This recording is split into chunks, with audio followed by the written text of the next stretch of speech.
60歲嗰陣，精神分裂好痛苦，做咗白羊怪師，手腳日日洗不停，頭撞牆壁，莫名力量操控我，掉咗個膠袋或張紙，都要返去執。時常日日冇停過，絕望又冇助，睇醫生拜拜，念經轉運都冇好轉。直到朋友傳福音俾我，話佢都曾受病苦，經過牧師禱告，病痊癒好似重生。我信咗主，每日教會讀經禱告哭泣，1年喜樂後一朝間，病完全走光。上帝奇妙作為，感激你無比。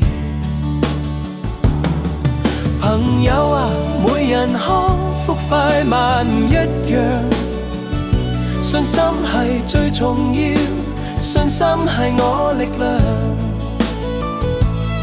創造宇宙萬物嘅主會醫治你，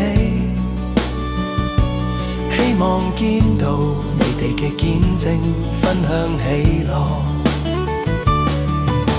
詩篇23章，死蔭幽谷都唔怕遭害，因為你與我同在。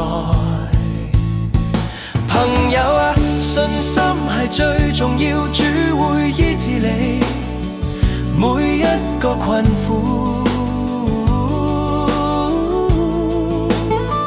我見證神奇妙作為，上帝偉大，願你都感受到他嘅愛帶來平安。